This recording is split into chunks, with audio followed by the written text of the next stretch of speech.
जय मसीह। मैं एक छोटा सा वीडियो बनाना चाहता था कि कैसे कोई मुक्ति पा सकते हैं।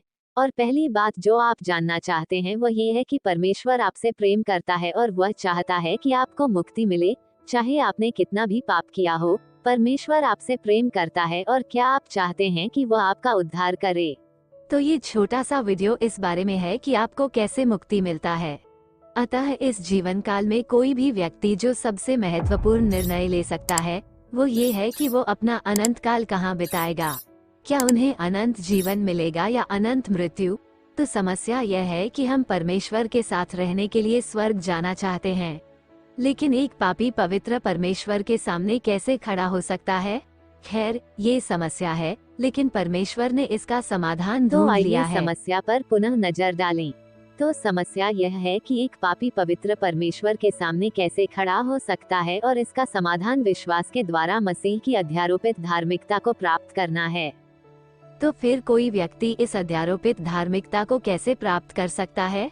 ठीक है, तो हम जानते हैं कि हम सभी इस संसार में पापी के रूप में पैदा हुए हैं, क्योंकि हमें आदम और हव्वा का पाप विरासत में मिला है।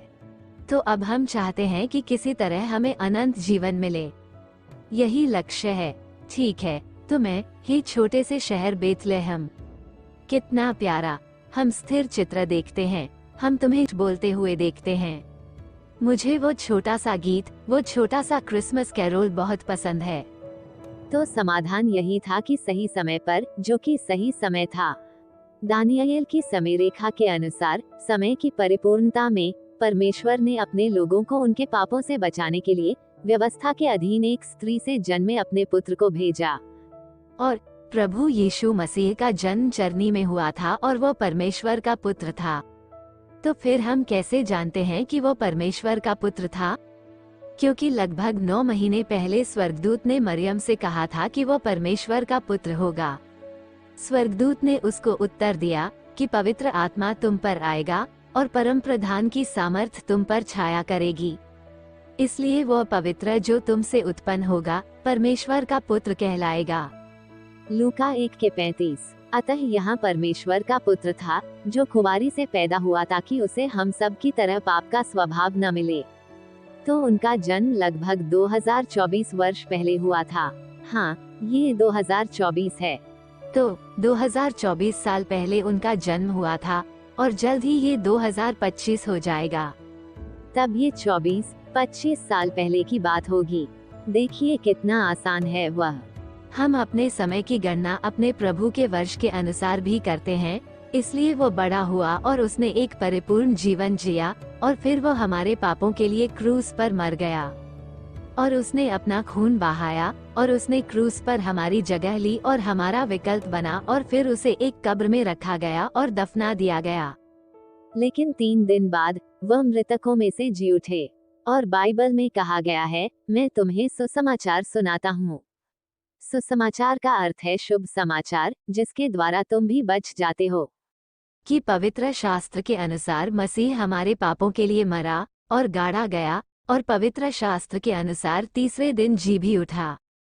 प्रथम कुरिन्थियों 15 श्लोक 3 और 4। इसलिए मसीह हमारे पापों के लिए मरा और उसे दफनाया गया और वह फिर से जी उठा। अतः जो कोई इस सुसमाचार या शुभ समाचार पर विश्वास करेगा, उसे भी महिमा में शरीर मिलेगा, और वह भी मरे हुओं में से जी उठेगा, ठीक वैसे ही जैसे यीशु मसीह जी उठा था। यीशु महिमा में शरीर में जी उठने वाले पहले व्यक्ति थे। तो चलिए आगे बढ़ते हैं। ठीक है, तो चलिए हम इस बात पर थोड़ा गौर करना जारी रखते हैं कि कैसे कोई मुक्ति पा सकता है।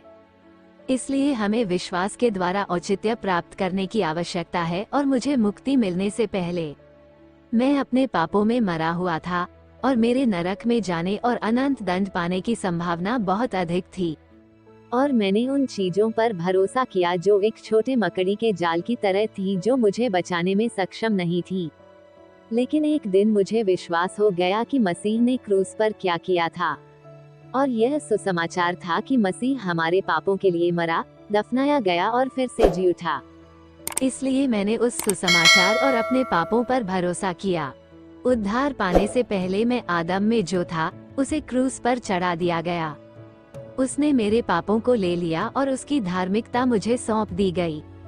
और इसलिए ये कहा गया है कि जो पाप से अज्ञात था उसी को उसने हमारे लिए पाप ठहराया कि हम उसमें होकर परमेश्वर की धार्मिकता बन जाएं।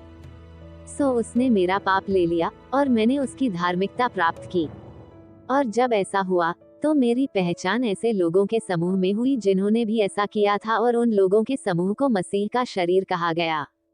क्योंकि हम सब एक आत्मा के द्वारा एक ही शरीर में बपतिस्मा लिए जाते हैं, चाहे हम यहूदी हों या अन्य जाति, चाहे हम दास हों या स्वतंत्र, और सबको एक ही आत्मा में पिलाया गया है। प्रथम कुरिन्थियों अध्याय 12 श्लोक 13। आज एकमात्र सच्ची कलीसिया को मसीह की शरीर कहा जाता है। वो समय निकट आ रहा है जब विश्वासियों का ये समूह प्रभु से मिलने के लिए, स्वर्ग जाने के लिए हवा में उठा लिया जाएगा।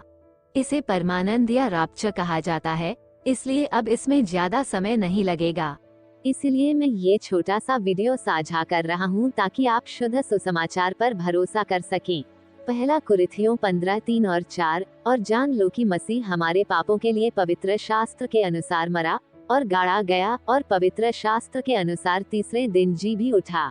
यदि आप उस पर अपना विश्वास रखते हैं तो आप उसके द्वारा किए गए क्रूस का कार्य पर विश्वास कर रहे हैं। तब आप उसकी धार्मिकता प्राप्त करेंगे और आप उस समूह में शामिल हो जाएंगे जो शीघ्र ही स्वर्गारोहित किया जाएगा। आप उस परमानंद को चूकना नहीं चाहेंगे क्योंकि उसके बाद मुक्ति मिलना बहुत कठिन हो जाएगा।